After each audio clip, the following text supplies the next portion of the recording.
Assalamualaikum warahmatullahi Ya, wabarakatuh. silakan. Salam sejahtera dan selamat malam untuk para senior, guru-guru saya, senior saya, teman sejawat saya, semua yang hadir di dalam pertemuan yang sangat hebat ini. Hebat terutama karena ini bulan puasa mendekati Idul Fitri, masih menyempatkan diri untuk berkonsentrasi pada pertemuan ini. Tanda bahwa cinta pada profesi ini melekat. Tidak Amin. mudah untuk ngeleteknya tuh susah ya, terutama yang ada di sini barangkali. Senior dan sejawat yang saya hormati, saya diberikan tugas untuk membicarakan tadi topik yang disampaikan oleh Dr. Hadi tadi. Oh, Kang Hadi ya, bukan Dr. Hadi ya, oleh Kang Hadi tadi begitu. Iya, Bro. Di awal, Prof. Hardianto sudah menjelaskan bagaimana sampai Konsil Kedokteran Indonesia itu terbentuk. Satu yang ingin saya barangkali informasikan ulang, saya yakin semua tahu, tapi buat yang muda-muda barangkali juga supaya terus jadi, oh, bertahu begitu. Apa itu? Ketika tadi dari CHS, kata Prof. Hardianto, dari CHS, CMS, Consortium of Medical Sciences, mohon saya dikoreksi ya Prof. Hardianto, itu ngurusi dokter aja. Lalu kedokteran gigi juga ingin bergabung di dalamnya. Jadi CHS dia, Consortium of Health Sciences. Yang orang-orang terus mendaftar untuk sekolah tuh masuknya di sana dulu, kemudian disebar ke universitas yang mereka sebetulnya inginkan gitu. Disitulah tempatnya. Tapi beliau-beliau, para pendahulu ini juga sadar bahwa mestinya itu merupakan lembaga dengan payung hukum yang kuat dan mencerminkan kesetaraan di dalam melakukan pekerjaan itu. Kesetaraan gimana ya? Nah, disinilah berlaku barangkali yang selalu didengung-dengungkan oleh senior kita, Profesor Farid Anfasa Muluk, mantan Menteri Kesehatan, mantan Ketua PBID, mantan Ketua Komisi Kedokteran KKI yang pertama 2004-2009, bahwa meminjam istilah Arif gitu ya, kata-kata Arif dari Minangkabau, tungkuti go sejarangan itu. Karena zaman sekarang kan bukan pakai kompor yang ceper begitu ya, tapi pakai jarangan gitu. Maka kakinya harus 3 supaya tungku itu tetap stabil dan tidak jatuh sehingga nanti rantangnya atau apa namanya dandangnya tumpah semua isinya nanti. Padahal disitulah ada pendidikan kedokteran, disitulah ada pelayanan kesehatan. 2 itu isi rantang, isi dandang tadi. Kakinya mesti 3. Siapa itu yang 3? Yang 3 itu adalah, sebutlah satu pemerintah yang akan memfasilitasi kegiatan pendidikan tadi dengan menyiapkan sarananya, memfasilitasi pelayanan kesehatan melalui Kementerian Kesehatannya, dan kemudian profesi sebagai koki-kokinya yang akan memasak untuk menciptakan pendidikan yang baik, menciptakan lulusan yang baik, dan juga untuk melakukan pelayanan yang baik. Dan kaki ketiga adalah masyarakat sebagai pengguna dari semua ini. Tapi dari semua itu, ujung-ujungnya baik pendidikan kedokteran saja, makanya tidak mudah sebetulnya buka fakultas kedokteran itu, apalagi pelayanan kesehatan, ujung-ujungnya adalah keselamatan pasien, patient safety. Itu sebabnya pendidikan kedokteran itu lama, karena di dalamnya juga dibina, dipupuk supaya si mahasiswa kedokteran ini betul paham tentang keselamatan pasien sebagai ujung dari perjalanan pendidikan dan nanti ke pelayanannya. Baik, kita masuk tadi. Jadi badan itu apa? Pikir punya pikir, Indonesia ini adalah penggagas ASEAN pada tahun 1967 yang diutarakan disampaikan oleh almarhum Adam Malik, Menteri Luar Negeri pada saat itu. Dengan terbentuknya ASEAN, maka Indonesia nomor 1 di wilayah Southeast Asia, Asia Tenggara tadi. Baik. Nah, para penggagas kita, senior kita ini, banyak diantaranya sudah berpulang, itu berpikir bahwa kalau begitu sebetulnya di bidang profesi kedokteran dan pelayanan kesehatan, seharusnya Indonesia juga di depan di dalam kelompok masyarakat ASEAN ini. Bagaimana caranya? Lihat sistem apa yang dipakai mayoritas di kelompok negara ASEAN. Maka sistem itu bernama sistem yang menggunakan konsil kedokteran. Itu sebabnya. Barangkali kita semua harus juga ingat tentang ini bahwa konsil kedokteran Indonesia itu dipilih sistem konsil itu karena itu adalah mayoritas. Hanya Filipina anggota ASEAN yang tidak menggunakan sistem konsil. Semua menggunakan sistem konsil dan mayoritas betul-betul meniru sistem konsil dari negara asal General Medical Council Inggris, yaitu bertanggung jawab langsung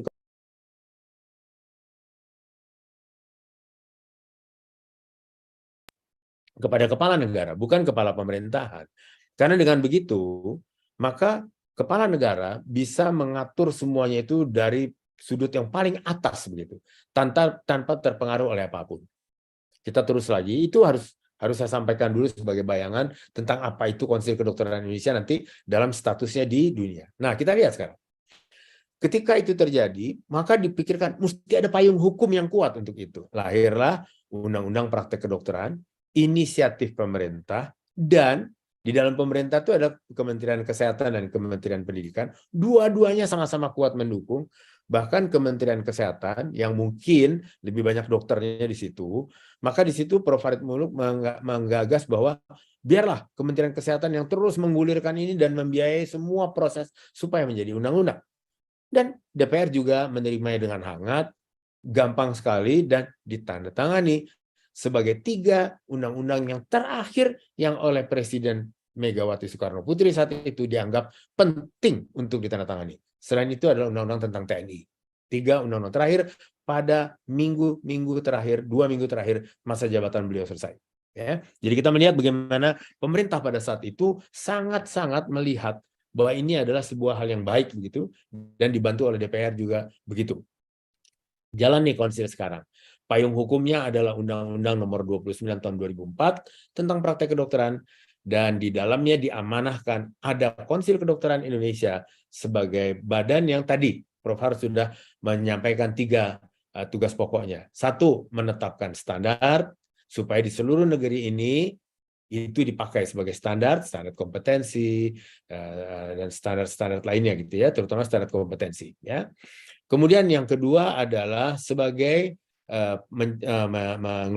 menerbitkan surat tanda registrasi, dan yang ketiga adalah melakukan pembinaan gitu ya. Nah, 3 fungsi ini mengeluarkan registrasi tadi adalah atas nama negara. Jadi negara mengeluarkan surat tanda registrasi STR namanya, sebagai bentuk memberikan kewenangan pada seorang dokter atau dokter gigi untuk melakukan praktek di Indonesia melalui Konsil Kedokteran Indonesia. Karena tugas ketiga dari KKI adalah melakukan pembinaan. Gitu. Ini menyatu semua, butir 1, 2, 3-nya sebagai tupoksi tadi. Nah, ketika itu berjalan, kelihatanlah bagaimana sebetulnya tungku tigo sejarangan tadi menyatu dia. Di dalam Konsil Kedokteran Indonesia ada 3 unsur masyarakat di dalam sana.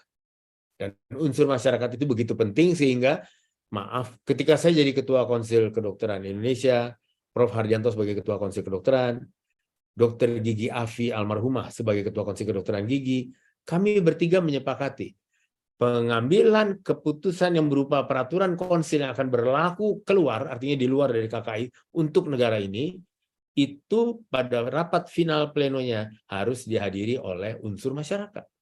Kenapa? Karena ujung-ujungnya siapa yang akan menjadi tumpuan dari semua peraturan ini adalah masyarakat. Jadi masyarakat harus dilibatkan melalui unsur-unsurnya untuk menyatakan mana yang mereka nggak ngerti, mana yang mereka ragu, yang mereka protes, sampai tercapai titik, ya, ini dapat dipakai pada profesi ini sebagai pembinaan, juga untuk bertujuan keselamatan pasien. Maka di situ kita lihat bahwa kedokteran adalah satu-satunya profesi yang melibatkan masyarakat dalam pembinaan keprofesiannya. Jelas di situ. Nah, kalau kita lihat isi dari undang-undang tadi, kita lihat saja contoh saja bahwa pasal 50 tentang hak dokter dan dokter gigi dalam melaksanakan praktek kedokteran itu, di situ ada 4 butir, A, B, C, dan D. Tapi walaupun namanya hak dokter dan dokter gigi, isinya semua justru untuk keselamatan pasien. Jadi hak pasien sebetulnya. Maka saya berani sekali menyatakan bahwa setiap butir dari Undang-Undang Nomor 29 Tahun 2004 ini adalah bermuara pada keselamatan pasien. Meskipun itu tentang hak dokter dan dokter gigi, coba dibaca, coba didalami, coba difahami, ujungnya adalah keselamatan pasien. Jadi tidak heran ketika undang-undang ini sebetulnya isinya sama dengan yang berlaku universal, juga seperti yang diamanatkan oleh General Medical Council sebagai induk, yaitu to protect the people, to guide the profession. Untuk melindungi masyarakat dengan cara melakukan pembinaan terhadap profesi. Dan semua berjalan dengan baik seperti yang sudah diceritakan oleh Prof. Hardianto tadi. Maka, kalau tadi cita-cita penggagas adalah di bidang profesi kedokteran, dan profesi kedokteran itu adalah dokter dan dokter gigi, dan pelayanan kesehatan, Indonesia mestinya sebagai penggagas ASEAN juga di depan, maka pada tahun 2011, KKI mencoba melamar kepada IAMRA, International Association of Medical Regulatory Authorities. Jadi otoritas internasional untuk pengaturan profesi dokter dan dokter gigi.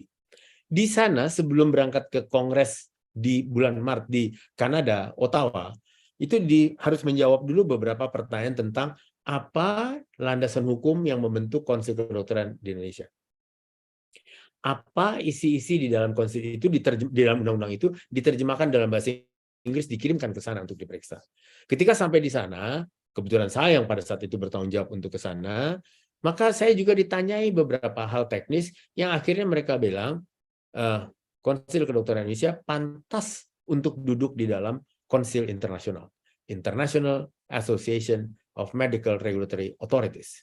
Dan di sana rupanya konsil-konsil yang ada itu, kalau saya tidak salah ada 25 konsil cuma yang diterima, yang ada di dalam anggota itu termasuk Indonesia belakangan, yaitu bahwa landasan hukumnya salah satu, atau Undang-Undang Praktek Kedokteran Medical Practice Act seperti yang kita gunakan, atau Undang-Undang Kedokteran Medical Act. Tapi dasar isinya ternyata tidak jauh beda, dan itulah karya dari para pendahulu kita, bagaimana undang-undang ini dibuat sempurna betul. Bayangin tadi kata Prof. Har, dari tahun 1995 langkah melangkah sampai tahun 1999 mulai merancang undang-undangnya, dan tahun 2004 membutuhkan barangkali kira-kira 9 tahun untuk bisa sampai pada sebuah keputusan. Ini adalah undang-undang yang menangkap tingku-tigo sejarangan, ada unsur pemerintah sebagai fasilitator, ada unsur profesi di situ untuk pelayanannya, dan ada unsur masyarakat sebagai pengguna pelayanan. Gitu. Satu lagi adalah MKDKI. Walaupun nanti di sini ada Dr. Merdias Almasir, guru saya dan juga mantan ketua MKDKI, itu kelihatan sekali bahwa ketika MKDKI ada dari sejak tahun 2004, terus ketika saya di KKI bersama Prof. Hardianto tahun 2009, terus kelihatan seiring dengan peningkatan aduan publik ke MKDKI, itu bukan sejajar, bertolak belakang dengan penurunan laporan publik ke polisi tentang dokter. Artinya apa? Artinya bahwa publik lebih percaya untuk mengantarkan itu sendiri pada MKDKI, rumahnya profesi ini. Secara uji petik saya sering duduk untuk bertanya, kenapa sih Pak? Kenapa sih Bu? Kenapa nggak ke polisi aja? Mereka tidak tahu siapa saya, dan mereka menjawab, kita bukan mau dokternya dipolisikan, apalagi di penjara Pak. Mereka pikir saya adalah orang yang juga mengadu gitu ya. Yang kita inginkan adalah, Mbok ya lebih komunikatif, Mbok ya lebih ditingkatkan pelayanannya, Mbok ya gitu. Tapi bukan memenjarakan dokter. Itu saya tangkap betul, karena waktu itu membuat saya, maaf nih emosional ya, cukup terharu mendengarkannya, bahwa masyarakat sebetulnya dekat dengan dokter Indonesia. Dan melihat bahwa ada MKDKI, sehingga ketika ada MKDKI, laporan ke polisi turun, laporan ke MKDKI justru naik. Apa yang terjadi? Terjadilah tadi pembinaan profesi oleh masyarakat untuk keselamatan pasien. Jadi to protect the people, to guide the profession. Jadi kelihatan lagi bahwa konsil kedokteran ini merupakan tempat di mana, atau undang-undang ini menampung, di mana publik atau masyarakat ikut melakukan pembinaan terhadap profesi kedokteran. Bagus sekali. Dan tidak ada dokter yang mengeluh untuk itu, karena di situ juga dokter diingatkan, bahkan diberikan peringatan lisan, peringatan tulisan, sampai pemberhentian. Saya pernah melakukan skorsing pemberhentian terhadap seorang dokter, karena dia berpraktek pada 8 tempat. Barangkali Prof. Hardianto masih ingat. Kita ingatkan sekali, 2 kali, 3 kali, akhirnya jatuhlah. Ya ujung-ujungnya saya mesti tanda tangan begitu. Nggak apa-apa juga, tapi itu tanggung jawab saya begitu ya. Karena itu melalui sebuah komisi. Artinya apa? Yang dilakukan di situ adalah untuk perlindungan pada pasien. Nah, singkat cerita kita sudah diterima di IAMRA. Baru saja diterima di IAMRA, maka WHO Southeast Region. WHO Southeast Region ini bukan ASEAN, tapi di situ ada Nepal, ada Pakistan, ada India, ada Sri Lanka, ada Korea Utara, ada Vietnam, gitu ya. Jadi ada campuran dari ASEAN dan ada campuran dari negara-negara di Asia Timur. Asia apa tuh? Asia Selatan, Asia Selatan. Asia Selatan, ya, Southeast Asia Region, ya betul, Asia Selatan. Nah, ketika itu Nepal tiba-tiba menyatakan tidak sanggup untuk melaksanakan pertemuan WHO Regio Asia Selatan dan Timur untuk konsil kedokterannya. Itu baru saja kita jadi IAMRA dan WHO menunjuk Indonesia sebagai tuan rumah. Coba bayangkan berapa negara yang percaya padahal kita baru saja menjadi anggota IAMRA. Tahun 2011, tahun 2011 itu juga terjadi pertemuan. Nah, pertemuan itu terjadi di Bandung. Kita bersepakat tentang banyak hal di situ dan bisa diambil keputusan-keputusan yang sangat-sangat fenomenal karena kita baru tetapi kita bisa melaksanakan penyelenggaraan itu. Dan kemudian yang negara-negara ASEAN minta Indonesia menjadi tuan rumah untuk pertemuan konsil-konsil ASEAN. Saya kira Prof. Hardianto ingat pada bulan Oktober 2012 maka dilakukanlah pertemuan di Bandung lagi, pertemuan dengan konsil-konsil negara ASEAN.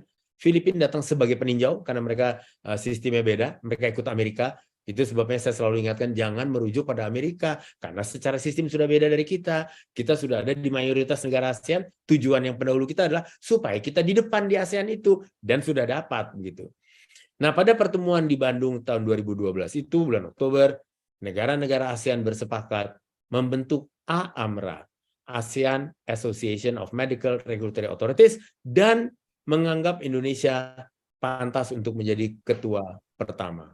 Sejawat senior dan semua yang saya hormati, sebetulnya yang pertama kali punya konsil di ASEAN itu adalah Thailand. Tetapi justru pada saat pertemuan itu Thailand termasuk pendukung paling kuat agar Indonesia yang menjadi ketua dari AAMRA. Dua hal tadi, IAMRA kita sudah diakui di dunia, di Ottawa pertemuannya. Kemudian yang kedua adalah permintaan dari Konsil ASEAN dan kita membentuk AAMRA di situ, kita jadi ketua pertama.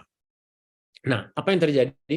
Yang terjadi adalah bahwa negara-negara ASEAN itu banyak berkorespondensi dengan KKI untuk berdiskusi banyak hal, antara lain mendiskusikan, Prof. Har, Dr. Wawang, koreksi saya kalau salah, mendiskusikan moda 4 dari masyarakat ekonomi ASEAN, trade, gitu ya.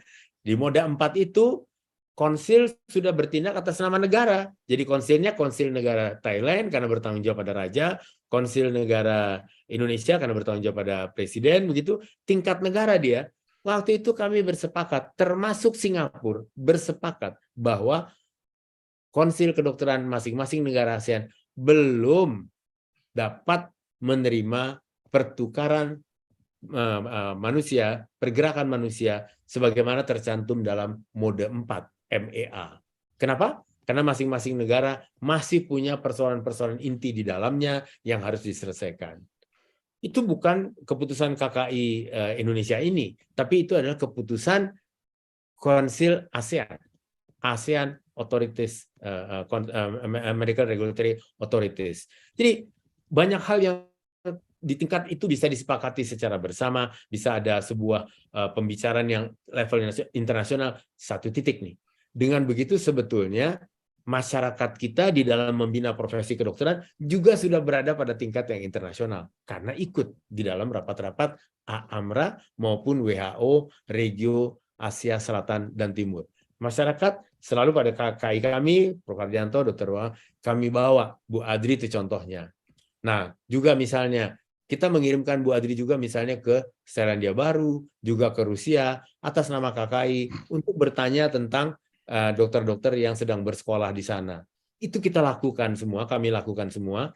Maka KKI kita sebetulnya sudah sampai di tingkat yang sangat internationally recognized dan buktinya adalah ada Prof. Sukman Tulus Putra di sini dengan Prof. Bambang barangkali. Apa itu? Pada waktu KKI 4 antara 2014-2020 datanglah Konsil Kedokteran Vietnam, Laos, Myanmar, bahkan Korea Selatan untuk studi banding dan belajar pada KKI di Indonesia.